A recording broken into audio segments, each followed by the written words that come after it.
In this video, I want to look at just a few formatting tricks for Google Docs. Usually we just open up a new document and start typing, but there are a number of things we can do to control how things look on the page. So let's start by going under the File menu, going to Page Setup, and this is where we can control the margins of our page. They are default at 1 inch on all 4 sides, but you can certainly change that. You might have a special document that you wanted to create in a landscape mode rather than a portrait mode. There might even be a time when you would want to change to a different paper size, and you could do that here. You could even change the background color of the page if you wanted to make something stand out. If all the changes that you were making, you wanted that to become your new default, you could create that as a default, and then every document would open that way. But I'm just changing this one for a moment. And so there you see, just with the change of the background color. I'll undo that now so we can continue. That lets you set the basics of the page. Now let's move into some specific paragraph settings. It doesn't indent the first line of any paragraph. It just does everything pretty much in block text. So how would we set some paragraph changes? I'm going to zoom in a bit so you can see what I'm doing. I'm going to select all of my text, and I'm going to come right here to my ribbon, my ruler, and you see I've got a first line indent.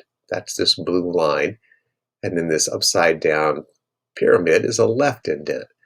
Left indent does exactly what it says. It indents everything that you've selected on the left side. You could do this if there was a block of text that you needed to indent for emphasis. But we're not going to do that. Really what I want is the more traditional indent the first line of each paragraph for me. And so that's set that way. And if I continue typing down the page, you can see that it's going to start by indenting the first line of that paragraph, and then it will wrap around and look like the other paragraphs here. All right, let's zoom out of that.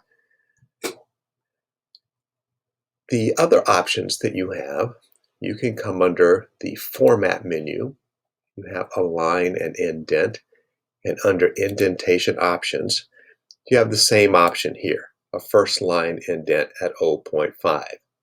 There's also the option for a hanging indent.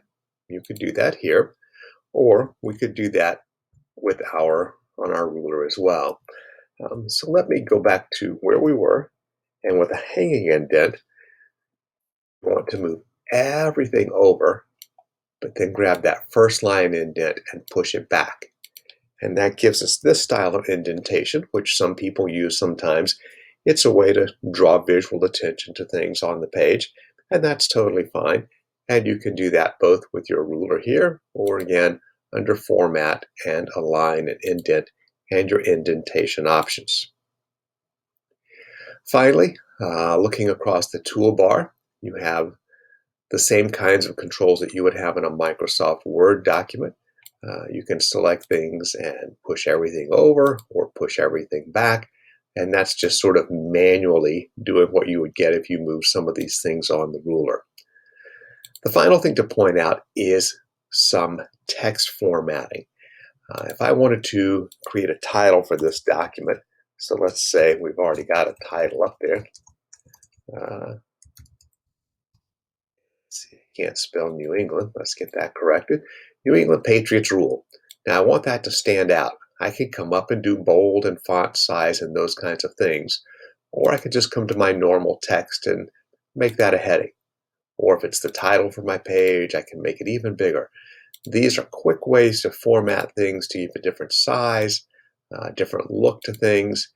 It also means that you're helping to create your outline. Anytime you use a heading or a title text, it will create an entry in your outline so that as your document gets longer, you can just click those because they become links, and it's a quick way to navigate through your document. So that's some quick settings for doing our margins, our formatting of both our paragraph and our text in Google Docs.